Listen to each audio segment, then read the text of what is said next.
PeaceTv presents. আসসালামু আলাইকুম। ওয়ালাইকুম আসসালাম রাহমাতুল্লাহি ওয়া বারাকাতুহু।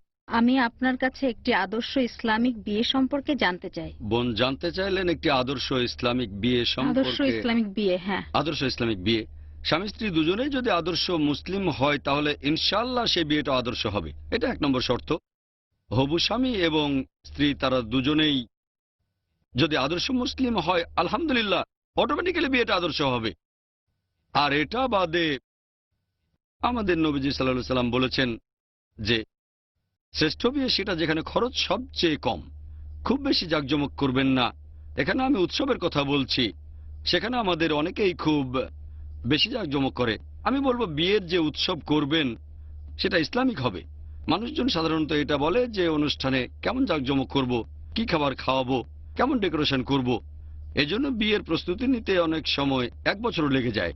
দেখবেন বিয়েটা যেন ইসলামিক নিয়ম কানুন অনুযায়ী হয়, সেটা যেন সিম্পল হয়। নবীজি বলেছেন শ্রেষ্ঠ বিয়ে সেটা যেখানে খরচ সবচেয়ে কম। এছাড়াও আমাদের নবীজি বলেছেন বিয়েকে এতটাই সহজ করে দাও যেন জেনা কঠিন হয়ে যায়। বর্তমানে বিয়েটা কঠিন হয়ে গেছে আর জেনা হয়েছে সহজ। বিয়ে মানে আমার কাছে কমপক্ষে 5-10 লাখ টাকা আছে, এটা একেবারে কমপক্ষে। আমার কাছে $50,000 থাকলে বিয়ে করতে পারবো, তা নাহলে বেশ কঠিন হয়ে যাবে। আর জেনা সহজ, কয়েকশো টাকা। তাহলে আমাদের নবীজি বলেছেন বিয়েকে এতটাই সহজ করে দাও যেন জেনা করা কঠিন হয়ে যায়। তাহলে বিয়ের সময় খেয়াল রাখবেন অনুষ্ঠান যেন খুব বেশি জাঁকজমক না হয়, যেন অনইসলামিক কোনো কিছু করা না হয়। আর খেয়াল রাখবেন বিয়ের অনুষ্ঠানে যেন হিজাব পালন করা হয়। দুর্ভাগ্যজনকভাবে মুসলিম পরিবারে কোনো বিয়েতে পুরুষ এবং মহিলারা সেই অনুষ্ঠানে একসাথে মেলামেশা করে, অথবা বিয়েটা করে মসজিদে, তারপর ওয়ালিমায় জাঁকজমক। ওয়ালিমা একটা সুন্নত, খুবই গুরুত্বপূর্ণ সুন্নত, যে বিয়ে হয়ে যাওয়ার পরে বিয়ের কয়েকদিন পরে ওয়ালিমার অনুষ্ঠান করা হয়। এটা ভালো, আলহামদুলিল্লাহ, সুন্নত। এখন নবীজি বিয়ে সিম্পল করতে বলেছেন, বিয়ে সিম্পল, ওয়ালিমার ব্যাপারে বলেননি, তাই ওয়ালিমায় জাঁকজমক।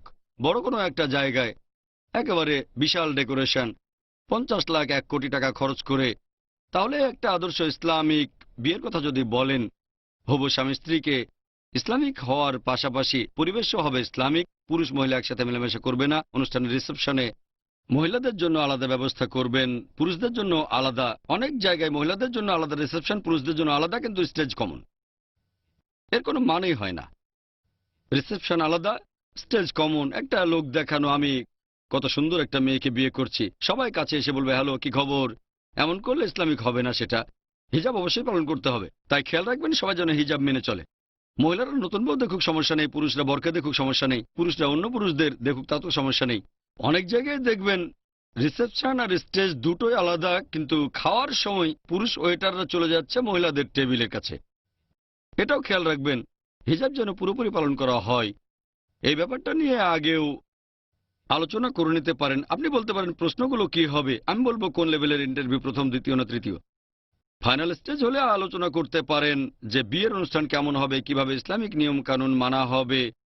আর খেয়াল রাখবেন যে হারাম কাজগুলো, যেমন মিউজিক না বাজানো, বেশি খরচ না করা, জাঁকজমক না করা, এটা হবে সিম্পল। আপনারা বিয়ের অনুষ্ঠান করবেন সিম্পল। তারপর খেয়াল রাখবেন দেনমোহর যেন ইসলামিক নিয়মে ধার্য করা হয়। এছাড়াও আরেকটা ব্যাপারে গুরুত্ব দেয়া উচিত, সেটা হলো খেয়াল রাখবেন যখন লোকজন সেখানে আসবে তারা যেন সেই অনুষ্ঠানে ইসলাম ধর্ম সম্পর্কে কোনো ভালো কথা জানতে পারে।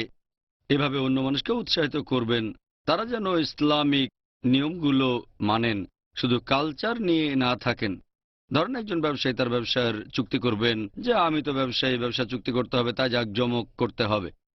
হ্যাঁ, যদি সেই লোক খুব ধনী হন আর খরচ করতে চান, কারণ তার অনেক সম্পদ, কোনো সমস্যা নেই। তবে খেয়াল রাখবেন সেখানে যেন হারাম কাজ না হয়, যেমন মিউজিক, পুরুষ মহিলার অবাধ মেলামেশা ইত্যাদি। এটা গুরুত্বপূর্ণ। তাহলে এভাবে বিয়ের অনুষ্ঠানের আয়োজন করতে পারেন। আর খেয়াল রাখবেন আমাদের ইসলাম ধর্মে যে কাজগুলো হারাম সে কাজগুলো করবেন না, আর সেই কাজগুলো করার চেষ্টা করবেন যেগুলো মুস্তাহাব।